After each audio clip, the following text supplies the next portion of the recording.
How you going, guys? So today we're going to talk about what every runner feels, that runner's high. But dive into it a bit deeper, because everyone knows about that runner's high, that feeling of just straight joy and mental clarity that you get from running.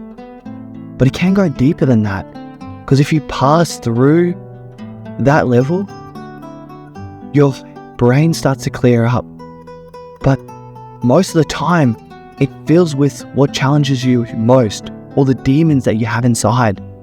And at this point, it's a battle against yourself internally to challenge those thoughts, to challenge those demons, or give up, suppress them again, and put them back to the part of your brain that you don't have to acknowledge them anymore. And ultimately, by doing so, slowing down your running or stopping. Because in that moment, making that decision to actually challenge those or to give up and suppress them again, in that moment, you're gifted with one of the most powerful things that you can. And that is progressing or challenging a version of yourself that isn't truly who you are, that is holding you back from being your best, most authentic self. And by challenging those and by working through those, especially in that running state, you have the ability to incrementally take chips away at what those inner critics are telling you, or the actions that surround those. Because what you'll find is that these demons that you're suppressing, you might not know in the moment, or you might not know going through life, but they are holding you back.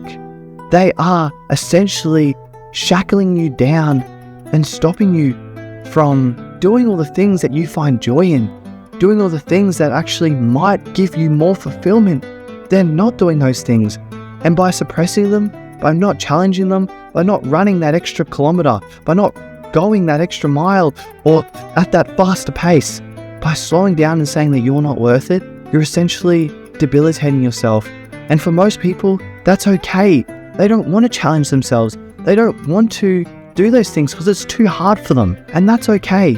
It's okay to have those instances, but this goes out to people who do want to challenge them, who want to be their best, most authentic self. There is this massive amounts of discomfort in this. There's massive amounts of mental fortitude and toughness that you have to build up to be able to confront these things.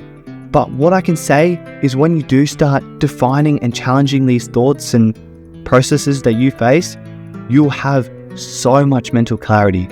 You'll essentially flick a switch in your mind to see the world in a different perspective, or see yourself in a different perspective in the world. Once you do clear your mind of all these challenges, not only will the ones that come up incrementally throughout it, because they will come up.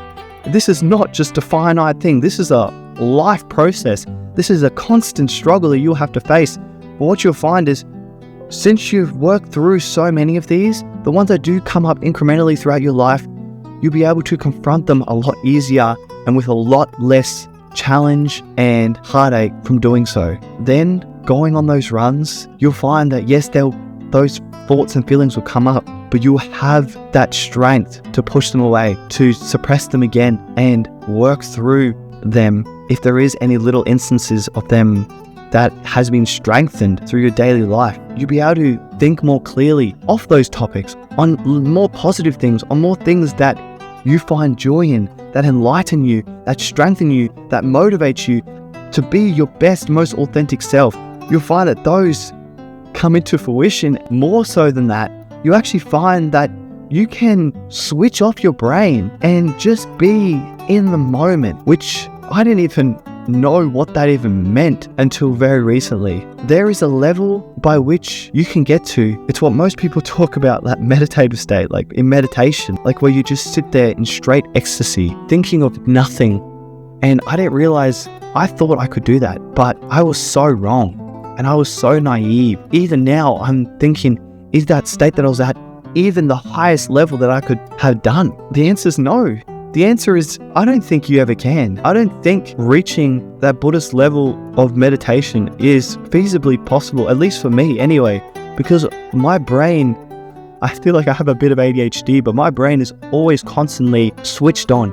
It's always constantly thinking. It's always constantly working through a challenge or a problem, or honestly, even when I'm in that meditative state and I'm thinking about nothing, it is the nothingness that I'm thinking about. It is that feeling of just straight joy. Like, even switching off that is just a challenge. Also, the most powerful thing that I've ever come across. And I would recommend everyone to just challenge themselves. It is hard, especially if you have a lot that is holding you back, a lot that you do have in your thoughts that are quite confronting. It is pretty hard, but that is when I would recommend go seeing someone for it, or going on to ChatGPT, telling it about your challenges, telling it about what you've gone through, making it phrase it in a word of your higher power. Because what you'll find is that although ChatGPT isn't genuine, it is very analytical. It is very methodical in how it answers the questions and allows you to think more critically within yourself to break through some of those masks that you're putting over yourself and some of those challenges you face. So look into that. Challenge those, because they aren't who you are. They aren't an embodiment of who you want to be. They are essentially setting you back from being your best self. One other thing that I do is every day I ask myself, am I truly happy? And there's one of those daily routines that I do. I am my harshest critic. I am very harsh on myself. And I do that purposefully, because I don't want to fall down a rut that I can't get out of, or that I know is not true. Every single time I ask that question, am I happy? The answer is always no. And that's not to debilitate myself. That's not to put myself down. That's to just put myself in a frame of mind that I can progress through. I can work through, constantly challenge myself to essentially try and get to that level, to be my best self. And that comes with acknowledging that you are not perfect. No one ever is. And although you can constantly progress to a level where you think you're getting there, you will not ever be there. And that's okay. It's okay to have those thoughts and feelings and negative beliefs within yourself. It's okay to have those feelings. It's when you give up. It's when you stop challenging those. It's when you stop trying to achieve or progress to that level that you really are doing yourself a disservice. It's hard sometimes to work through these things. It's hard sometimes, and that's how it should be. Life is not easy. Life is meant to have these struggles. It's meant to have these heartbreaks, these hardships that you have to work through, because in doing so, you grow one step more. You learn things that you wouldn't have had, and you build that mental toughness, that mental fortitude, and that grit to push through, to persevere, to be a better version of yourself for others and also for yourself. So I would urge to challenge yourself, to not settle on comfort, to settle on discomfort, because what you'll find is that reflecting back on it, the embodiment of who you are will be so powerful and be so genuine and authentic to who you are and where you want to be. I love yous all. Take care. It's a crazy deep one, this one. I didn't even expect that to come out of my mouth, but that's what these are, you know? It's just me just reflecting whatever comes to mind when it comes to mind, and that's what it is today. So see you guys. Take care.